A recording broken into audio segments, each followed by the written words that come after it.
அதாவது teachers day அன்னைக்கு வாத்தியார் படம் வேற வந்திருக்கு. அப்படியா? அதுதான master. So greatest of all time Vijay படம். ஒரே மகிழ்ச்சியா இருக்கீங்க. படம் எப்படி இருந்தது? ஒன்லைன் என்ன படத்தோட கதை? நம்ம பல படங்களில் பார்த்த ஒரு ரிவெஞ்ச் சப்ஜெக்ட் தான். படத்தில் வந்து நம்ம தளபதி, டாப் ஸ்டார், அப்புறம் பிரபுதேவா, அஜ்மல் இவங்க எல்லாரும் ஆன்டி டெரரிஸ்ட் ஸ்குவாட் ஏஜென்ட்ஸு.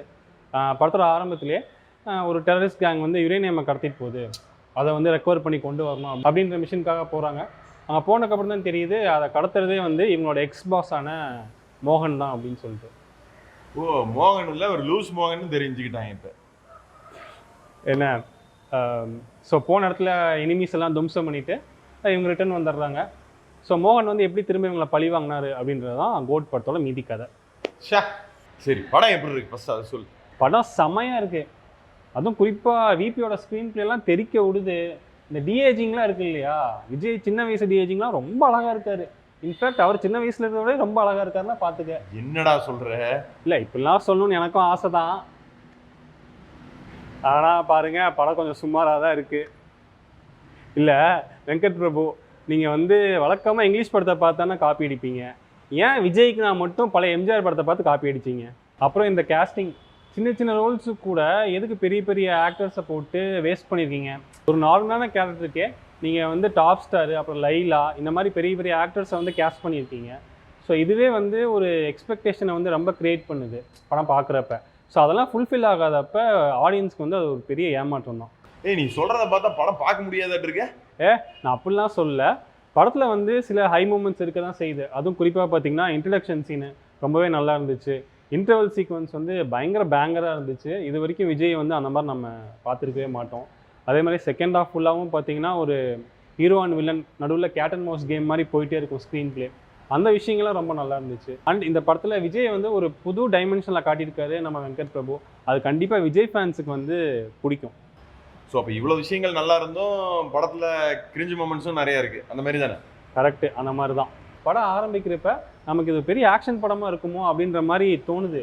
ஆனால் போக போக பார்த்தீங்கன்னா இது ஒரு ஃபேமிலி ட்ராமாவா, ஒரு எமோஷனலான படமா இது அப்படின்ற அளவுக்கு நமக்கு வந்து எமோஷனல் சீக்வன்சஸ்லாம் வருது. அதையும் இந்த வெங்கட் பிரபு வந்து ரொம்ப லைட்டாகவே ஹேண்டில் பண்ண மாதிரி எனக்கு தோணுச்சு. அந்த அளவுக்கு நமக்கு எமோஷ்னலாக ஹிட் ஆகலை. அதுக்கப்புறம் திரும்பவும் இது ஆக்ஷன் படமாக மாறுது. ஸோ இவங்க இதுக்கு எடுத்துக்கிட்ட அந்த லென்த் இருக்கு இல்லையா, அது கொஞ்சம் போரிங்காக இருக்குது. அண்டு கிளைமேக்ஸ் சீக்வன்ஸு 40 மினிட்ஸ் ஓடுது. அதுவும் நம்ம தளபதி வந்து சேப்பாக்குள்ளே பைக் எடுத்து சுற்றுன்னு சுற்றுறாரு. இங்கே இந்த பிச்சிலியில் ஓட்டிகிட்டு இருக்காரா? அங்கே ஓட்டினா கூட பரவாயில்லையே, அப்புறம் ஸ்டேடியமுக்கு மேலெல்லாம் ஓட்டிக்கிட்டு இருக்காரு. அதில் டைவ் வேறு குருவி படத்தில் வர மாதிரி பைக்கை வச்சு இத்தனைக்கும் மேட்ச் நடக்குது. ஒருத்தருமே வந்து பார்க்கலன்றது தான் ஆச்சரியம்.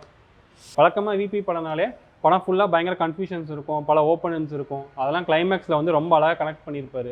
ஆனால் இந்த படத்தில் பார்த்தீங்கன்னா அதே மாதிரி கனெக்ட் பண்ணுறாரு. ஆனால் ஸ்க்ரீன் பிளேயில் இருக்கிற பில்லியன்ஸ் வந்து ரொம்ப மிஸ் ஆகுது. ஸோ அதனால தான் வந்து பார்த்தீங்கன்னா கேரளாவிலலாம் ஃபேன்ஸ் வந்து எங்களால் ரிலேட் பண்ண முடியல. ஆமாம், படம் வந்து அவங்கள சாட்டிஸ்ஃபை பண்ணலங்கிற மாதிரியான விமர்சனங்கள்லாம் சொல்கிறாங்க. கரெக்டு. ஸோ அந்த லேக் ஆஃப் அந்த டச் இல்லை. ஆனால் கேட்குறேன்னு யாரும் தப்பாக எடுத்துக்கூடாது. சொல்லு. இந்த படத்தில் வந்து ஒரு கேரக்டர் பேர் ஏதோ சஞ்சய்ன்னு நினைக்கிறேன். ஆமாம். ஸோ இந்த படத்தில் பையனோட சண்டை போடுறாரு. ஆமாம். வாரிசுல அவங்க அப்பாவோட சண்டை போட்டாரு. ஆமாம். ஆனால் த்ரிஷாவோட ஒரு பாட்டு ஆடி இருக்காரு. ஆமாப்பா. சரி, என்ன புரிஞ்சுக்கோ, புரியாதவன் கமெண்ட்டை பார்த்து தெரிஞ்சுக்கோ. இதெல்லாம் எதுக்காக சொல்றேன்னா, அதுக்காக சொல்றேன். இப்படி ஒரு ஆவரேஜான படத்தை எடுத்து வச்சுட்டு தான் அண்ணனும் தம்பியும் சேனலாக உட்காந்து படம் வேற லெவல். செகண்ட் ஹாஃபில் ஒவ்வொரு மூமெண்ட்ஸுமே வந்து தெரிக்கும் அப்படின்லாம் பேசியிருக்காங்க. ஸோ அதெல்லாம் பார்த்தே வந்து பயங்கரமாக எக்ஸ்பெக்டேஷனோட தான் வந்து ஆடியன்ஸ் உள்ள போயிருந்தாங்க. ஸோ அவங்களுக்கு வந்து கொஞ்சம் ஏமாற்றம் தான். யார நம்பர்னே தெரியல தாசண்ணா. நம்ம சிவகார்த்திகேயன் வேற படத்தில் ஏதோ கேமியோ பண்ணியிருக்காராமா? ஆமாம், இந்த படத்தில் செகண்ட் ஹாஃபில் வராரு. தியேட்டரில் ரெஸ்பான்ஸ் பார்க்கணுமே, சும்மா விஜய்க்கு ஈக்குவலாக இருந்துச்சு வரும்னு நானே அப்படியே ஷாக் ஆகிட்டேன். முன்னொரு காலத்தில் விஜய் வந்து சிவகார்த்திகேயனுக்கு ஒரு பெஸ்ட் என்டர்டெய்னர் அவார்டு கொடுத்து ஆமாம் குழந்தைகளை எல்லாம் முடிச்சிட்டாரு அப்படின்னாரு. அந்த குழந்தைகள்லாம் வளர்ந்து வந்து படம் பார்க்குறாங்களா? இருக்கும். இவர் வேற வந்து துப்பாக்கியை கையில கொடுத்துட்டு இனிமேல் நீங்க தான் பாத்துக்கணும், நான் வேற வேலையா போறேன் அப்படின்ற மாதிரி கிளம்புறாரு. அதுக்கும் ரெஸ்பான்ஸ் பாத்தீங்கன்னா பயங்கரமா இருந்துச்சு. ஓ சரி சரி, இதுதான் வேற வேலையா போறாரு, அரசியலுக்கு போறாரு அப்படிங்கிற மாதிரி காட்சிகள்லாம் வச்சுட்டீங்க. ஆனா படம் முடிஞ்ச உடனே செகண்ட் பார்ட்டுக்கு லீடு வர்ற மாதிரி எதையோ உருட்டுறீங்களே. அது போன இடத்துல எதுவும் செட் ஆகலைன்னா, சீட்டு கீட்டு கிடைக்கலன்னா அப்படியே யூட்டன் அடிச்சு வந்துட வேண்டியதான். ஏன்பா எப்படிப்பா நடிப்பாரு? எப்படி நடிப்பாருன்னா, கொடுத்த துப்பாக்கியை பிடிக்கிட்டு போய் நடிக்க வேண்டியதாண்டா. எஸ்கேவை திரும்ப கேமியோக்க வேணா வரமாட்டேன் நான் சொல்ல போறாரு. கண்டிப்பா வரும். அப்புறம் என்ன, மொத்தத்துல கிரேட்டஸ்ட் ஆஃப் ஆல் டைம் எப்படி இருக்கு? Above average this time also. சரி, நம்ம யதார்த்தத்துக்கு வந்துருவோம். சொல்லு. பிகில், லியோ இதோட கம்பேர் பண்ணும்போது கோட் எப்படி இருக்கு? பிகிலுக்கு கம்பேர் பண்ணுறப்ப படம் வந்து எனக்கு ரொம்பவே பிடிச்சிருந்துச்சு.